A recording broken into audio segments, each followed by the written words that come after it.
morning. It's time for Winging It Buffalo Sound. It's Thursday. I'm Diana Fairbanks. And I'm your CW star, Matt Snyder. Hey, we're super excited about the show that we have today. We have a new restaurant in Buffalo. They don't even have their doors open to the public, but they are on Winging It. We are going to preview what you can get when you go to the Lodge later this summer. It's down in the Chip Strip. The food looks amazing. We're going to get in touch with the chef here, talk to him about all the goodies that you can get when you head down there. And of course, we are continuing through Zip Trip Week, so we're going to head over to Pekin Peak to see what all they're doing for the summer over there. Oh, and speaking of summer, okay, brides, weddings everywhere. You know what? And if you're planning your wedding or just daydreaming about the perfect bridal experience, we've got some great trends that we're going to talk about in wedding gowns, and they are Gatsby inspired, and they are beautiful. And of course, it is the ride of the week, so we're going to have another thrill-seeking Thursday as we check out the Moto Coaster at Darien Lake. And of course, we have to wrap up our little baby book, if you will, of the new Prince of Cambridge, who has a name now. We are super excited to announce to you the Duke and Duchess have named their newborn baby boy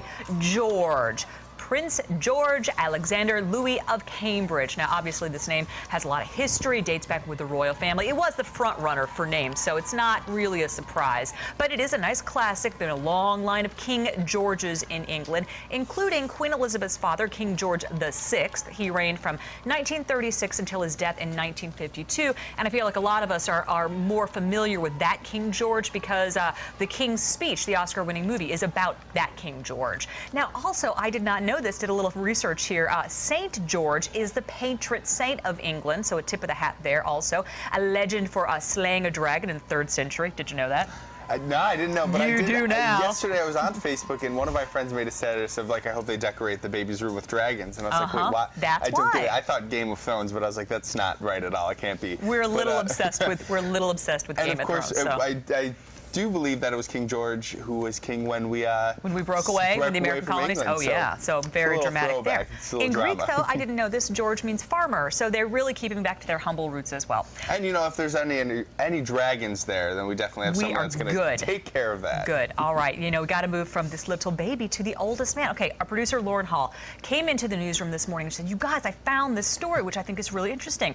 And I had to wrap my head around it for a second. But get this: so the oldest man in the world lives here in Grand Island. Did you know this? This is news to me. News to me also. I thought, you know, sure there was an old person here, but the oldest man in the world lives in our area, 112 years old.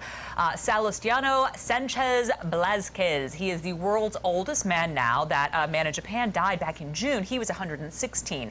Now, according to the Associated Press, Sanchez Blázquez is a self-taught musician, coal miner, gin rummy aficionado.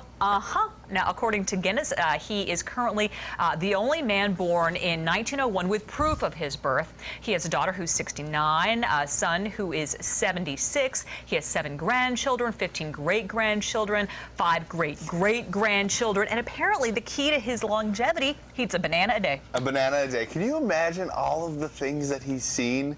That must be incredible to sort of see how everything has progressed. It's like a living textbook right there. You know, my grandma played gin rummy with me, so I feel like he and I should get together and play cards. And I'm going to start buying bananas. Yeah, clearly. By the bulk. I know. All right, moving on. We want to talk about, speaking of bananas, everyone at the zoo loves some bananas. Wines at the Wild last night, that was the fruit on tap, the mighty grape. Yeah, and we want to give a big shout out and thank you for the zoo for asking both myself and our producer Lauren Hall to be judges. There were so many great wines. There's News 4's Nalina Shapiro. She was also a judge.